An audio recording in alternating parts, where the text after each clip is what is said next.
مفسرین نے لکھا اللہ نے مشورہ کیا تھا فرشتوں سے وَإِذْ قَالَ رَبُّكَ لِلْمَلَائِكَةِ إِنِّي جَاعِلٌ فِي الْأَرْضِ خَلِيفَةً، لیکن کچھ مفسرین کہتے ہیں کہ اللہ کو ضرورت نہیں فرشتوں سے مشورہ کرنے کی. اللہ نے فرشتوں سے مشورہ نہیں کیا، بلکہ رب نے انہیں آگاہ فرمایا تھا کہ میں لگا ہوں زمین پہ اپنا نائب بنا، میں خلافت دینے لگا ہوں زمین پہ.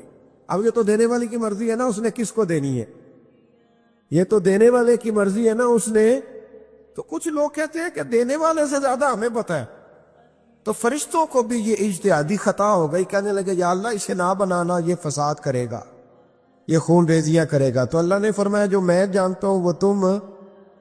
اللہ اکبر. امام راضی فرماتے جب رمضان آتا ہے تو اللہ فرشتوں سے کہتا ہے ذرا یہ کھول کے دروازے دیکھو نا یہ زمین پہ کیا کر رہے ہیں. تم تو کہتے تھے فساد کریں گے اور یہ سارے تراویح بڑھ رہے ہیں. تم تو گویا کہتے تھے فساد کریں گے اور یہ تو دیکھو گویا رمضان کے روزے رکھ رہے، یہ تو میری یاد میں نکلے ہوئے. تم کچھ کہتے تھے اور دیکھو میں نے تمہیں کہا تھا نا جو میں جانتا ہوں وہ تم. اللہ نے پھر حضرت آدم علیہ السلام کو تمام زمانے کے علوم عطا کیے، علم سکھا لیا. تو فرشتوں سے کہا تم بھی ان چیزوں کے نام بتاؤ، تو وہ بتا سکے نہیں. اللہ نے فرمایا اب اس طرح کرو آدم کو سجدہ کرو. سب نے سجدہ کیا سوائے وہ. کہنے لگا یا اللہ صرف تجھے ہی کرنا ہے، کرنا بھی صرف اللہ کو چاہیے، پر رب کے آگے بھی جھکنا چاہیے، اور جس کے سامنے رب جھکائے نا وہاں بھی. اور یہ جو عاجزی ہے نا، یہ جو جھکنا ہے، یہ علم کے آگے ہے. ہماری مصیبت یہ ہے کہ ہم علم کے آگے بھی گردن جھکانے کو تیار نہیں ہوتے، وہاں بھی ہم خود عالم فاضل بن جاتے.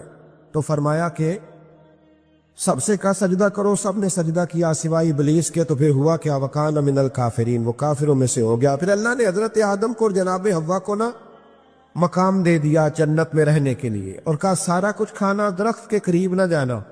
فطرت ہے نا انسان کی، وہ جستجو کرتا ہے، کہا اس درخت کے پاس نہ جانا. تو حضرت حوا سلام اللہ علیہ کہتے ہیں دل میں خیال رہتا تھا کہ آخر ہے کیا درخت کے پاس. یہی انسان کا عقیدہ توحید ہے کہ جہاں سے رب منع کر دے وہاں وہ منع ہو جائے. اور یہ ان کی خطا نہیں تھی، یہ اللہ کی حکمت تھی، چونکہ رب نے تو پہلے کہہ دیا تھا بنایا ہی زمین کے لیے، تو یہ تو سارا کچھ ہونا تھا تو زمین پہ آنا تھا نا. تو حضرت حوا اور جناب آدم کے پاس شیطان آیا، اس کو نکال تو دیا تھا پر ابھی اس کا جنت میں آنا جانا بند نہیں ہوا تھا، یہ بھی اللہ کی حکمت تھی. تو وہ کہنے لگا تمہیں پتہ ہے بعد میں مر جاؤ گے. تو حضرت حوا کہنے لگی کیا موت بھی آئے گی؟ کہاں، اس کی تکلیف بھی بڑی ہوگی، تو پھر بچیں گے کیسے؟ تو کہنے لگے پھل کھا لو اس درخت کا. تو بچنے کے لیے پھل کھایا تھا. حضرت عیسیٰ علیہ السلام ایک دن پڑھ رہے تھے انجیل، تو آپ نے نبی پاک کا تذکرہ پڑھا، اس سانپ نے سن لیا. تو حضرت عیسیٰ سے کہنے لگا حضور یہ بتائیں کہ وہ نبی پاک ملیں گے کہاں؟ تو حضرت عیسیٰ فرمانے لگے کہ مکے میں آئیں گے اور مدینے میں رہیں گے. تو کہا ملاقات کیسے ہو سکتی ہے؟ فرمایا چلا جا مکے. تو وہ سانپ 600 سال غار ثور میں، اس نے 70 جگہ پہ سوراخ کیے. کتنے سال بیٹھا رہا؟ بول کے بتائیے. آپ 6 گھنٹے بیٹھ کے دکھائیں، سوال ہی نہیں پیدا ہوتا. ہم بڑے کمزور ہو گئے، ہمارے لیے معاملہ بڑا اور طرح کا ہے. ہماری مرضی کا کوئی بات کرے تو ہم اس سے راضی ہیں. 600 سال وہ سانپ بیٹھا رہا، 600 سال، اور 70 اس نے سوراخ کیے غار ثور میں. لیکن وہ بھی عاشق تھا نا. اور یہاں معاملہ یہ تھا کہ ابوبکر صدیق دعا مانگ کے گئے تھے کہ میں نے کسی کو موقع نہیں دینا، ایک میں ہوں گا دوسرا میرا یار ہوگا. وہ غار ثور کی تو لذت ہی یہ والی تھی، ایک میں ایک میرے محبوب. اس نے 70 سوراخ کیے ہوئے تھے. جناب ابوبکر صدیق نے کہا حضور آپ ٹھہریں، میں ذرا بھی آیا صفائی کر کے. تو نبی کریم علیہ السلام رکے تو حضرت ابوبکر صدیق نے کہیں پگڑی پھاڑ کے رکھی، کہیں چادر پھاڑ کے رکھی، اتنے سوراخ بند کیے تو جو ایک رہ گیا وہاں ایڑی رکھ دی. تو اب وہ سانپ بھی شکوہ کرنے لگا کہ یار تو بھی کوئی نرالا ہی عاشق ہے کہ میں نے تو کسر ہی کوئی نہیں چھوڑی تھی، 70 سوراخ کیے تھے اور تو نے بھی کمال ہی کر دی ہے، یہ سارے ہی بند کر دیے، جو بچ گیا اس پہ ایڑی رکھ دی. اس نے پتہ نہیں کتنے ڈنگ مارے. سانپ کا جب ڈنگ لگتا ہے تو وجود میں بہت زیادہ گرمی پیدا ہوتی. حضرت ابوبکر صدیق کے بارے میں ہمارے شارحین نے لکھا روئے نہیں، وجود اتنا گرم ہوا کہ آنسو ٹپک پڑے. نبی کریم صلی اللہ علیہ وسلم نے فرمایا ہٹا نا ذرا پیر. پھر انہوں نے ہٹایا تو میرے مصطفیٰ میں لعاب دہن لگایا. حضرت ابراہیم ابن ادہم رحمت اللہ علیہ بادشاہ وقت تھے، اللہ سے بڑا پیار تھا۔ رات کو بستر پہ لیٹتے تو دل کرتا میرے اندر بھی اللہ ایسی صلاحیت پیدا کرے کہ میں بولوں تو میرا رب مان جائے، میں بات کروں تو میرا رب میری اس بات کا بھرم رکھے۔ دل میں خیال آتا تھا، لیکن تھے تو بادشاہ نرم نرم بستروں پہ سوتے تھے۔ ایک دن سوئے ہوئے تھے، چھت پہ کسی کے چلنے کی آہٹ محسوس ہوئی۔ بادشاہ کی چھت پہ بغیر اجازت کون گیا؟ کون ہے چھت پہ؟ تو جب مالک کسی کو قریب بلانا چاہتا ہے تو سبب بھی پیدا فرمائی دیتا ہے۔ وہ بندہ تھا کہ فرشتہ تھا، وہ انسان تھا یا اللہ کا پیغام پر تھا؟ اوپر سے بولا، کہنے لگا میرا اونٹ گم ہو گیا ہے، آپ کی چھت سے تلاش کر رہا ہوں۔ میرا بولیے گا، میرا اونٹ گم ہو گیا ہے، آپ کی چھت سے تلاش کر رہا ہوں۔ حضرت ابراہیم ابن ادم کہنے لگے بڑا بیوقوف ہے، بھلا اونٹ کا چھت پہ کیا کام؟ تو وہ اوپر سے آواز دے کے کہنے لگا آپ بھی بڑے بیوقوف ہیں، نرم نرم بستروں پہ خدا کی یاری کا کیا کام؟ نرم بستر بھی ہو، آرام بھی ہو، رب بھی ملے۔ الذین یذکرون اللہ قیاما وقعودا وعلی جنوبہم، اٹھو، بستر چھوڑو، اس کی بارگاہ میں کبھی قیام کرو، کبھی سجدہ کرو، کبھی رو کے اسے مناؤ، کبھی ناز کر کے اسے مناؤ، کبھی اس کے یار پر درود پڑھ کے مناؤ، کبھی قرآن کی تلاوت کر کے مناؤ، کبھی ذکر حسین کر کے مناؤ، کبھی یاد صدیق کر کے مناؤ، کبھی سیدہ فاطمہ کا نام لے کے اسے راضی کرو، کبھی حضرت عائشہ کے تذکرے کر کے اسے راضی کرو، پھر بستر پہ کیوں لیٹے ہوئے؟ حضرت ابراہیم بن ادم فرماتے دل پہ چوٹ کر گئی بات، اٹھا، بادشاہی چھوڑ دی، جنگل میں نکل گیا، اس کی یاد میں لگ گیا، چھوڑ دیا سارا کچھ۔ ایک دن دریا کنارے بیٹھے، سوئی دھاگے کے ساتھ اپنی قمیض سی رہے، پرانے دور کا وزیر گزرا، اسے بڑا ترس آیا، آگے کہنے لگا بادشاہ کیا آپ نے کھپایا؟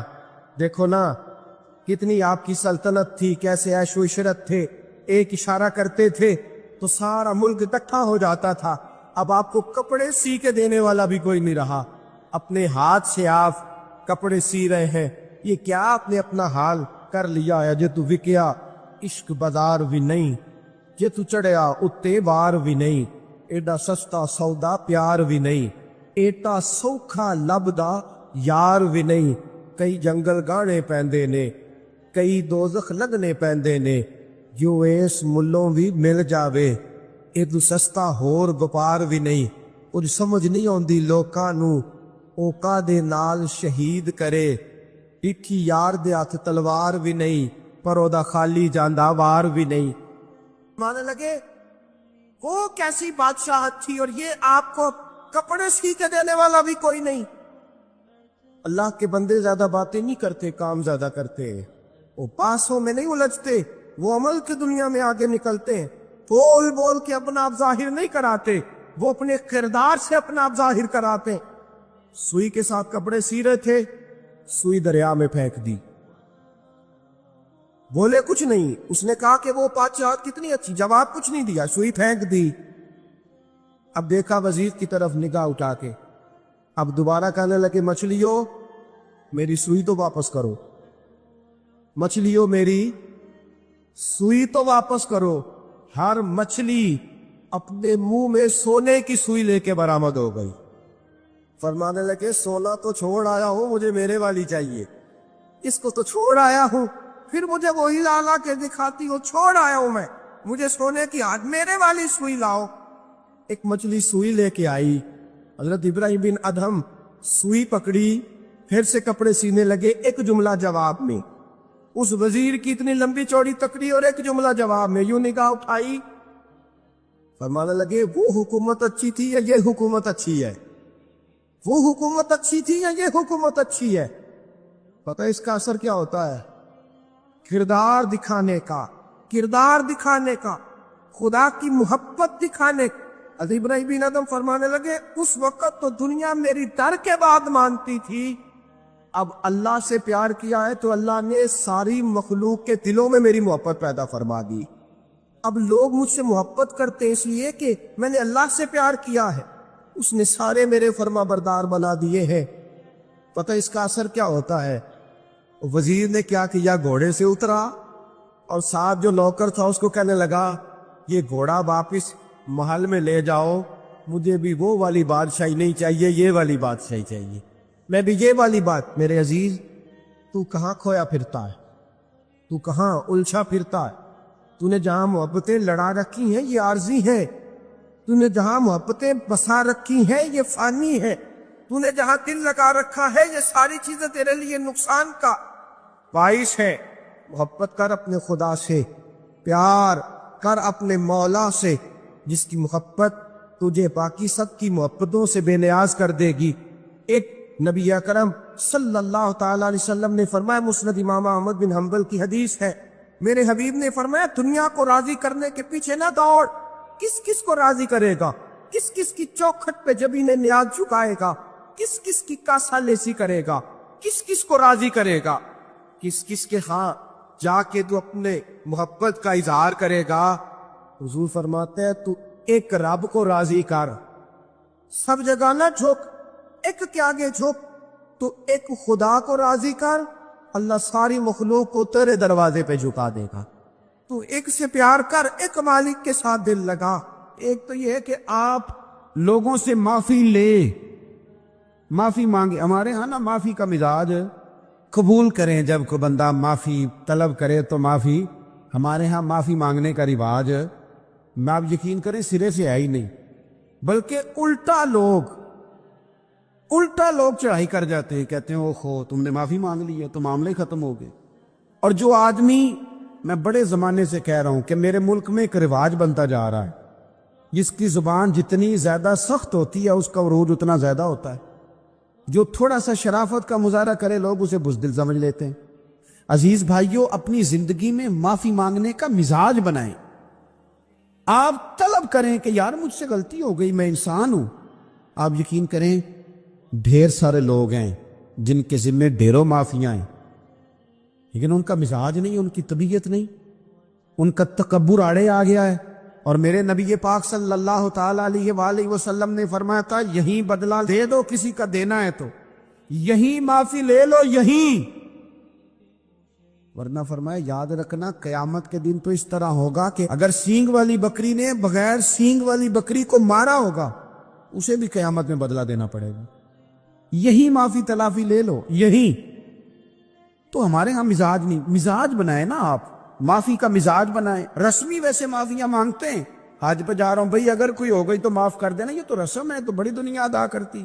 آپ کو پتہ ہے کہاں آپ کو معافی لینی ہے، تو جہاں جہاں اس طرح کے معاملات ہیں وہاں آپ کلیئر کریں۔ صحیح بخاری میں حدیث ہے، حضرت ابو ذر غفاری سے جب کسی نے کہا کہ آپ نے اسی طرح کے کپڑے خود پہنے ہیں جس طرح کہ آپ کے غلام نے پہنے، یہ کیا معاملہ ہے؟ تو فرمانے لگے، اعلانیہ خود بتانے لگے، فرمانے لگے مجھ سے ایک دفعہ غلطی ہو گئی تھی، میں نے ایک غلام کو جھڑک دیا تھا، تو نبی پاک نے مجھے تنبیہ فرمائی، تو میں نے اس غلام سے معافی بھی مانگی، اور اس دن سے لے کر آج تک میں جس طرح کا خود لباس پہنتا ہوں اسی طرح کا اپنے غلام کو پہناتا۔ تو وہ خود بیان کر رہے ہیں، وہ لوگ اظہار کر رہے ہیں کہ ہم نے یہاں نبی پاک علیہ الصلوۃ والسلام کے تنبیہ کرنے پر ہم نے اپنے غلام سے، خادم سے یا کسی غلام سے معافی مانگی۔ تو معافی مانگنے سے بندے کا قد کبھی چھوٹا ہوتا ہے؟ میرے نبی پاک علیہ السلام نے فرمایا جو معافی مانگ لے اللہ تو اس کی عزت میں اضافہ کر دیا کرتا ہے۔ تو اس لیے ایک تو جہاں یہ معاملہ ہے وہاں، اور دوسری جو آیت میں نے تلاوت کی اس میں اللہ کہتا ہے کہ غصہ پی بھی جاؤ، معافی مانگو بھی اور معاف کر بھی دو۔ والکاظمین الغیظ والعافین عن الناس، فرمایا وہ لوگ جو غصہ پی جاتے ہیں اور لوگوں سے درگزر کرتے ہیں، لوگوں سے درگزر کرتے ہیں۔ واللہ یحب المحسنین، اللہ ان احسان کرنے والوں سے محبت فرماتا ہے، ان سے اللہ پیار کرتا ہے۔ تو رب فرماتا ہے جو غصہ پی جاتے ہیں والعافین عن الناس، اور لوگوں سے درگزر کرتے ہیں، ایک تو معافی مانگے اور دوسرا معاف کر بھی دے۔ اگر دل میں کوئی بات ہو تو معاف، ہر روز لوگوں کو معاف کر کے سویا کریں، پہلے تو اس طرح کا کوئی کام ہی نہ کریں۔ ایک شخص نے جملہ کہا تھا، لکھا تھا، کمال لکھا تھا، اس نے کہا تھا کبھی ایسا کوئی کام نہ کرنا کہ کوئی تمہاری وجہ سے جا کے رب کے سامنے رونا شروع کر دی. ایسا کوئی کام نہ کرنا کہ کوئی بندہ تمہاری شکایتیں اللہ رسول کو لگائے. اس طرح کا کبھی کام نہ کرو کہ وہ تڑپ اٹھے اور کہے اب تمہارا شکوہ میں نے وہیں کرنا ہے.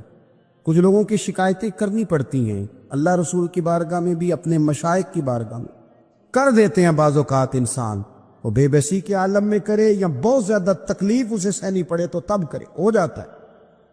تو ایک تو ایسا کریں نا، اور کوشش کریں لوگوں کو معاف کر دیں، اپنے دل سے چیزیں نکال دیں.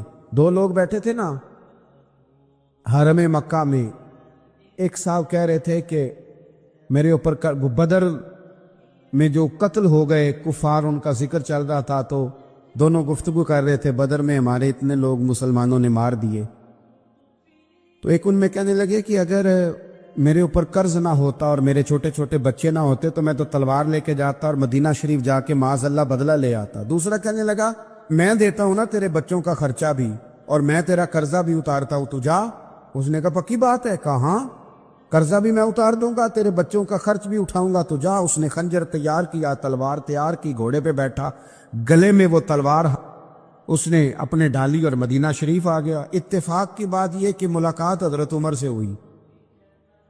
جناب عمر کہنے لگے مجھے تیری نیت ٹھیک نہیں لگتی. پکڑا کدھر آئے ہو؟ کہنے لگا میں تو بدر کے قیدیوں کے بارے میں بات کرنے ہیں. فرمایا تلوار لے کے چل تجھے حضور کے پاس لے کے جاتا ہوں. نبی کریم کی بارگاہ میں لے گئے تو حضور فرمانے لگے کیسے آئے ہو؟ کیسے آنا ہوا؟ کہنے لگے جی میں تو بدر کے جو قیدی آپ کے پاس ہیں ان کی بات کرنے آیا تھا. تو حضور فرمانے لگے چل پھر باقی کی میں سناؤں. خیال آیا مسلمان نیک و بد پہچان جاتے ہیں، محمد آدمی کے دل کی باتیں جان جاتے ہیں صلی اللہ تعالی علیہ وسلم. فرمایا میں سناؤں؟ حضور کیا؟ فرمایا تم اور فلاں بن فلاں وہاں بیٹھے ہوئے تھے نا حرم مکہ میں فلاں پہاڑ کے ساتھ ٹیک لگا کے، اور تم نے یہ کہا تھا نا کہ قرضہ نہ ہوتا، بچے چھوٹے نہ ہوتے تو بدر کے مقتولین کا میں بدلہ لیتا. یہ سارا کچھ طے کر کے پھر آئے ہو تلوار لے کے، اور یہاں کہتے ہو میں قیدیوں کے بارے میں بات کرنے آیا تھا. اس کے تو پسینے چھوٹ گئے، وہ تو بےحال ہو گیا. اس نے کہا اس کا تو سوائے اس کے اور میرے کسی کو نہیں پتا، اور اگر آپ کو پتا چل گیا ہے تو پھر آپ اللہ کے سچے رسول ہیں. تو حضور اگر آپ کو پتا چل گیا ہے کہ میں قتل کرنے کے ارادے سے آیا ہوں، میں معاذ اللہ بدلہ لینے آیا ہوں، اللہ کرے آپ کو سمجھ آئے میری بات کی. یعنی ایک تو یہ ہے کہ بندہ وہ پکڑا گیا ہے، اور ایک یہ کہ کسی کو پتا چل گیا ہے کہ یہ اس کام آیا ہے. پھر لوگ جب معافی دیتے ہیں تو بڑی کہانیاں سنا کے دیتے ہیں، ایسے نہیں دیتے. حضور اب آپ کو پتا چل گیا ہے تو کیا کریں گے؟ تو حضور فرمانے لگے تو بتانا تیرے ساتھ کیا کریں. اس نے کہا کہ میں نے سنا ہے آپ معاف بڑا کر دیتے ہیں. یعنی یہ گھر سے کو پیار کرنے نہیں آیا، پھولوں کا گلدستہ لے کے نہیں آیا، تلوار لے کے آیا ہے، لیکن یہ میرے محبوب کا حوصلہ ہے. اور آیا بھی این مسلمانوں کے بیچ ہے، جو چاہیں اس کے ساتھ کر سکتے ہیں. اس نے کہا معاف کر دیں، تو حضور نے فرمایا جا میں نے معاف کیا. حضور نے معاف کیا. وہ کہتا ہے حضور معاف کر رہے تھے اور رب میرے دل میں ایمان کو تازگی عطا فرما رہا تھا. حضور نے معاف کیا اور میں نے کلمہ پڑھنا شروع کر دیا. ہم معافی نہیں دیتے، کبھی کبھی صلح تو کر لیتے ہیں، صلح ہو جاتی ہے. پنچایت میں صلح ہو گئی، پھر لڑائی ہوئی، پھر بات شروع سے شروع ہو گئی کیونکہ ہم نے معافی، پھر وہ بات شروع ہو گئی 1955 سے. تو بھی آکھیا سی، تو بھی کیتا سی، وہ بننے والی گل یاد ہی، او بس کر یار، کچھ بھولیں بھی تو. بچے پتہ کیوں خوش رہتے ہیں؟ آپ کو پتہ ہے بچے کیوں خوش رہتے ہیں؟ بچوں کو بات بھول جاتی ہے. اس لیے بچے، اماں نے ادھر 2 تھپڑ مارے 3-4 منٹ پہلے، اور اگلے 5 منٹ میں اماں نے پھر ماتھے کا بوسہ لیا تو بھول گئی بات. اللہ کرے کوئی تھوڑے تھوڑے بچے بھی بن جائیں. یہ جو بہتے سیانے ہیں نا، ان کا بھی اللہ ہی حافظ ہے. عقل زیادہ آ گئی ہے نا. اس لیے اقبال جیسے لوگوں نے کہا تھا خرد کی گتھیاں سلجھا چکا ہوں، یا رب مجھے صاحب جنوں کر دے، صاحب جنوں کر دے. صاحب اللہ کوئی تھوڑا سا مجھے مجنون بھی بنا، یہ زیادہ عقل تو کسی کام کی رہی نہیں، پاگل کر دی، پاگل کر دی۔ بہت سارے لوگ ایسے زیادہ سمجھدار ہوتے ہیں، لہذا معافی دینے کو تیار ہے، معافی دیں۔ جب کوئی معافی کا مطالبہ کرے تو اسے معافی۔ سب سے مشکل کام ہوتا ہے لمبی لسٹ والے دشمن کو معاف کرنا۔ لسٹ جس کی لمبی ہو نا غلطیوں کی، ایک آدھ غلطی تو معافی ہو جاتی ہے۔ کچھ لوگوں کی لسٹ بھی بڑے، کچھ عادی مجرم بھی ہوتے ہیں، لسٹ لمبی ہوتی ہے، ان کو معافی دینا بھی تھوڑا سا مشکل ہوتا ہے۔ لیکن کمال بھی یہ ہے کہ جس کی لسٹ لمبی ہو اسے یک جنبش قلم بندہ معاف کر دے۔ کو چھٹی ہو گئی، جا تجھے معاف کیا۔ اور یہ ہمیں کیوں کرنا چاہیے کہ میرا رب بھی ایسے کرتا ہے، میرا رب بھی ایسے، وہ گنواتا تو نہیں نا، یہ بھی کیا، یہ بھی کیا، یہ بھی کیا۔ حضور فرماتے ہیں، ذرا سننا حدیث، حضور فرماتے ہیں کچھ لوگوں پہ اللہ کرم کی چادر ڈال کے نا قیامت والے دن، یہاں بھی اس نے پردہ رکھا تھا تو وہاں بھی کرم کی چادر ان پہ ڈلے گی، تو اللہ فرمائے گا یہ گناہ کیے تو چھوٹے چھوٹے گناہ اس کے گنوائے جائیں گے، یہ ورد۔ اب وہ ڈرے گا، چونکہ پتہ تے سارا ہے نا سردار نو کیتیاں دا، اب وہ ڈرے گا، چھوٹے چھوٹے گناہ اس کے گنو، تو اس کا خیال ہے بڑے بڑے بھی نہ سامنے آ جائیں، چھوٹی چھوٹی غلطیاں اس کی گنوائی جا رہی ہیں، تو ڈر رہا ہے، کانپ رہا ہے۔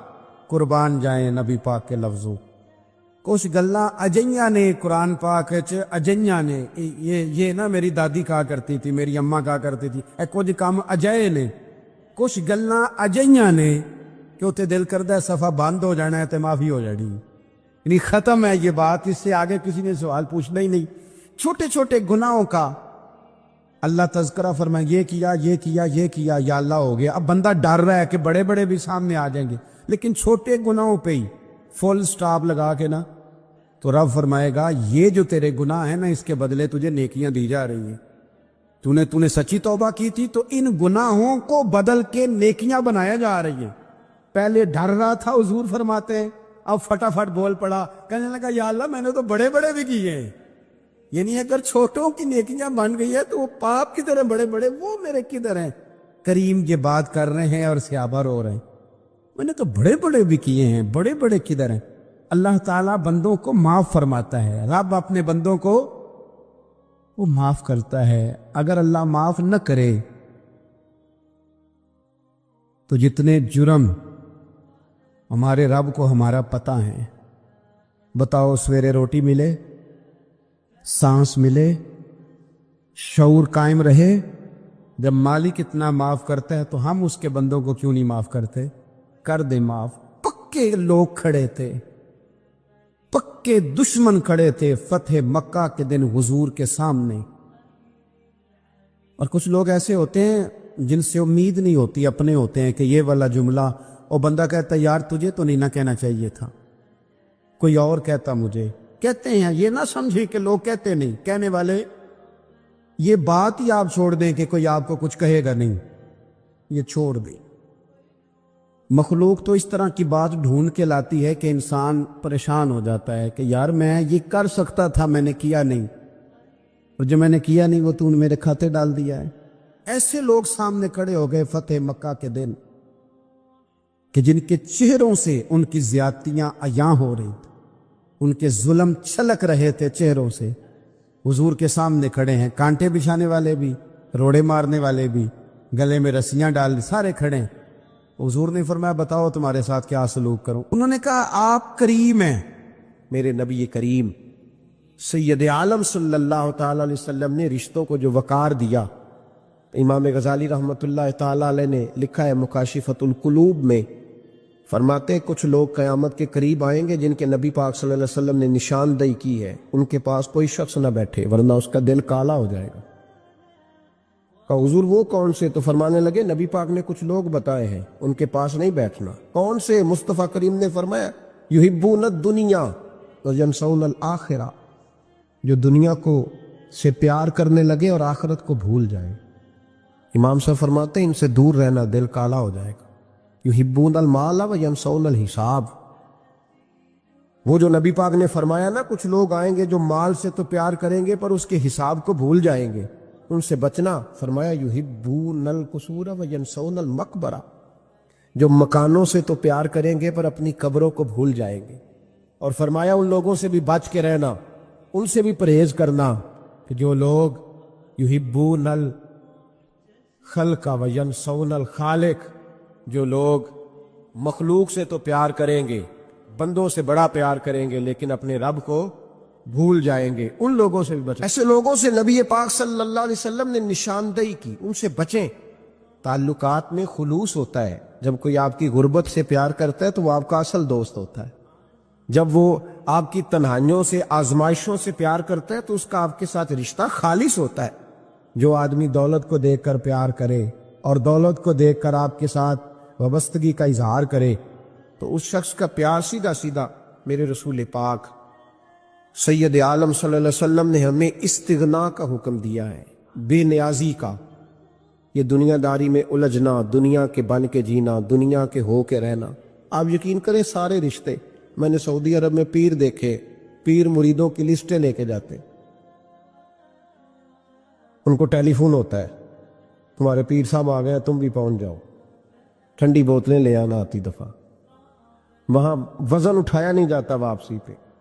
ہمارے کئی سنگی ناراض ہو گئے، حضرت آپ آتے ہیں تو آپ بتاتے نہیں، تو میں کہتا ہوں یہاں بھی یہی کام کرنا ہے، ہم تو اپنے گناہوں کی معافی لینے آئے، تو ہم جس کام آئے ہمیں کرنے دو، کیوں الجھاتے ہو؟ وہاں جا کے بھی جہاں خالصتاً انسان کا رجوع اللہ کا وقت ہے، وہاں بھی وہی حالات پیدا ہو گئے، ہر طرف دنیا داری۔ اور یہ پیروں کی بات کرتا ہوں تو آپ بڑے مسکراتے ہیں، میں نے بڑے بڑے مفت خورے دیکھے ہیں، بڑے بڑے، یہ ہر طبقے میں ہوتے ہیں، ہر طبقے میں۔ ایک صاحب مجھے ایئرپورٹ پہ ملے، کہنے لگے جی کتنے دن رہا ہوں، ماشاءاللہ ایک دن بھی روٹی جیب سے نہیں کھائی۔ میں نے کہا بڑے کامیاب ہو کے آ رہے ہیں آپ، یہ تو بات باعث فخر ہے، جا کے کسی اخبار میں فوٹو چھپاؤ۔ کہنے لگے جی بڑے دوست، بڑے سنگی، بڑے بد، کوئی ادھر سے کوئی چیز لے کے آ رہا ہے ادھر سے، تو میں نے کہا یہ کوئی فخر والی بات ہے، کوئی بتانے والی بات ہے؟ اللہ کی بڑا ہے جی، بھئی مفت خوری کا مزاج، اور توجہ رکھنا کہ اب اس سے مجھے کیا مل سکتا ہے، اور اگر کوئی نہیں لے کے آیا واپس گیا تو شکوہ کرنا، دیکھو چل کے آ گیا، اس کو خبر ہی نہیں کہ جاتے دفعہ چلو بندہ 6 بوتلیں لے جائے، کیا فرق پڑتا ہے؟ یہ کمزور ذہن ہے، یہ دنیا داری ہے، یہ نفس پرستی ہے، یہ پیسے کی غلامی ہے۔ میرے نبی پاک صلی اللہ علیہ وسلم نے فرمایا جو رب کے بندے ہوں گے ان کے قیامت کے دن چہرے چمک رہے ہوں گے۔ تو یا رسول اللہ صلی اللہ علیہ وسلم اس کے علاوہ بھی کچھ بندے ہیں؟ فرمایا لعن عبد الدنیا وعبد الدرہم، فرمایا کچھ دنیا کے بندے ہیں، کچھ درہم کے بندے ہیں، ترجمہ یوں کر لو کچھ ڈالروں کے بندے ہیں۔ یہ حدیث مشکات میں موجود ہے، ڈالر کے، ریال کے، لاکھ کے، کروڑ کے بندے۔ حضور وہ کون ہے؟ فرمایا لعن عبد الدنیا وعبد الدرہم، جو دنیا کا اور دولت کا بندہ بنے وہ لعنتی ہے، ملعون ہے، یہ خدا کا بندہ رہا ہی نہیں، یہ پیسوں کا بندہ بن گیا ہے، دولت کا بندہ بن گیا ہے، اس کا معیار بدل گیا ہے۔ حضرت سالم بن عبداللہ بن عمر، حضرت عمر فاروق کے پوتے تھے، کعبے کا طواف کر رہے تھے، طواف مکمل ہوا، 8واں استلام کر کے مقام ابراہیم کے پاس نماز پڑھنے لگے تو خلیفہ وقت کا آ گیا، گورنر، السلام علیکم کے بعد اس نے فوراً بات چھیڑی، کہنے لگا حضور کوئی حکم ہو تو بتائیے گا۔ تو آپ کہنے لگے تو بڑا ہی بیوقوف ہے یار، تجھے کس نے گورنر بنایا؟ بڑا تو بیوقوف ہے، تجھے تو سلیقہ ہی نہیں بات کرنے کا۔ حضور کیا ہوا؟ فرمانے لگے خدا کے گھر میں آ کے اور کعبے کے سامنے کھڑے ہو کے میں بندوں سے سوال کروں، یہاں کے بھی بندوں سے مانگوں، تو بڑا ہی بیوقوف ہے، سامنے اس کا گھر ہے، سامنے اس کا گھر ہے بیت اللہ اور حجر اسود اور مقام ابراہیم اور مقام ملتزم، اور یہاں بھی میں بندوں سے مانگوں؟ کہتا ہے مجھے بھی کبھی کسی نے ڈانٹا نہیں تھا، میرے بھی پیروں تک پسینہ نکل گیا، تو میں مسجد الحرام سے باہر نکل کے، یوں سمجھ لیں کہ جب لوگ باب عبدالعزیز سے یا باب فہد سے باہر آ جاتے، کہتے ہیں باہر نکل کے نا میں کھڑا ہو گیا، میں نے کہا چلو فارغ ہو کے آتے ہیں تو بات کرتا ہوں۔ حضرت فارغ ہو کے آئے تو میں نے کہا حضور اب تو بیت اللہ سامنے نہیں، اب بھی کوئی سوال کرے؟ تو فرمانے لگے اچھا ضروری ہے؟ کہا حضور ضروری ہے۔ تو فرمانے لگے چل پہلے بتا تجھ سے دین مانگوں کہ دنیا مانگوں، بول۔ تو کہنے لگا حضور میرے پاس تو دنیا ہی ہے، دین تو آپ کے پاس ہے۔ جب یہ جواب دیا تو حضرت سالم چلنے لگے اور چلتے چلتے فرمانے لگے جا اپنا کام کر، دنیا تو میں نے اس سے کبھی نہیں مانگی جس نے دنیا بنائی ہے، میں نے اس سے نہیں کبھی مانگی تو تو کیا حیثیت رکھتا ہے؟ میں نے تو اس سے بھی جب بھی مانگا ہے یا اس کا قرب مانگا ہے یا اس کے رسول کی غلامی مانگی ہے، تو اس سے نہیں مانگتا جس نے بنائی ہے، تو کیا دے سکتا ہے؟ تیری کیا حیثیت ہے؟ تو بھائی ان لوگوں نے قریب پھٹکنے نہیں دیا، ان کے قریب یہ چیز آئی نہیں، بے نیاز لوگ تھے، توجہ ہی نہیں تھی۔ حضرت محبوب سبحانی غوث اعظم شیخ عبد القادر جیلانی رضی اللہ تعالیٰ عنہ، آپ ایک کاروبار بھی کرتے تھے، تو آپ کا کچھ مال آ رہا تھا جہاز کے ذریعے۔ ایک بندے نے خبر دی کان میں، حضور جہاز ڈوب گیا۔ فرمانے لگے الحمدللہ الحمدللہ۔ تو ڈوب گیا جناب، یہاں جہاز ڈوب جائے تو بندہ بھی ڈوب جاتا ہے۔ کہتے ہیں صاحب انتقال کر گئے، 10 لاکھ کا نقصان ہو گیا تھا، مال ڈوب گیا پورا جہاز ہی۔ فرمایا الحمدللہ، اور تم نے جلدی کی خبر دینے میں سبق پڑھا رہا تھا، کیوں مجھے دخل اندازی دی تم نے میرے کام میں؟ کیوں دخل اندازی کی؟ سب الحمدللہ۔ تھوڑی دیر کے بعد اس نے پھر کان میں کہا حضور وہ غلط خبر تھی، جہاز بچ گیا۔ فرمانے لگے الحمدللہ۔ پھر شاگردوں سے کہنے لگے میرا چہرہ دیکھ رہے تھے پہلی خبر کے بعد بھی، اس خبر کے بعد بھی؟ کہا حضور دیکھ رہے تھے۔ فرمایا کوئی تبدیلی تو نہیں آئی؟ کہا حضور نہیں۔ فرمانے لگے شکر الحمدللہ، رب نے میرا دل دولت سے نہیں جوڑا، اپنی ذات کے ساتھ جوڑ کے رکھا ہوا ہے، تبدیلی تو نہیں آئی۔ یہاں تو ٹینشن ہی ٹینشن ہے، ڈپریشن ہی، اور بات کس کی ٹینشن ہے؟ پیسے کوئی نہیں، دولت کوئی نہیں، کوئی چکر چل جائے نا کبھی، اس سے بھی کبھی پوچھ جس کے پاس ہے، وہ تجھ سے زیادہ غریب ہے، اس سے کبھی پوچھ، وہ تجھ سے زیادہ آزمائش میں ہے۔ غریب شہر تو فاقوں سے مر گیا، لیکن امیر شہر نے ہیرے سے خودکشی کر لی، اس کو بھی تو پوچھ اس کا کیا حال ہے۔ دانش مندان دا کم نہیں، دل دنیا نہ لانا، اس ووٹی کئی خامد کیتے تے جو کیتا سو کھانا۔ یہ تو کام ہے اس کا، بڑے آئے بڑے چلے گئے، بڑے آئے بڑے نکل گئے، توجہ ہی نہیں، مزاج ہی نہیں۔ حضرت مولا علی شیر خدا، علی المرتضی، امام الاولیاء، صاحب صدق و صفا، داماد مصطفیٰ صلی اللہ علیہ وسلم، اسد اللہ، حضرت علی شیر خدا رضی اللہ تعالیٰ عنہ کوفے کے چوک میں کھڑے تھے، تو کہہ رہے تھے یار میرے نا طامت پرانی ہو گئی ہے، یہ میں نے زرہ بیچنی ہے، کوئی بندہ مجھ سے خرید لو تاکہ میں نئی طامت لے لوں۔ تو ایک بندہ کان میں کہنے لگا حضور طامت کے پیسے بھی نہیں۔ فرمانے لگے پیسوں کو چھوڑ، علی کا سینہ دیکھ، اللہ نے ایمان کی دولت سے بھرا ہوا ہے۔ پیسے اہمیت نہیں رکھتے، ان کی وہ اہمیت نہیں جو دنیا نے بنا لی۔ فرمایا ضرورت نہیں تھی، اب ذرا احساس ہوا ہے کہ زیادہ ہی پھٹ گیا ہے، پردہ نہیں صحیح طرح پورا کرتا، تو میں نے کہا چلو زرہ بیچ کے نیا لے لے۔ ضرورت نہیں، مزاج نہیں، طبیعت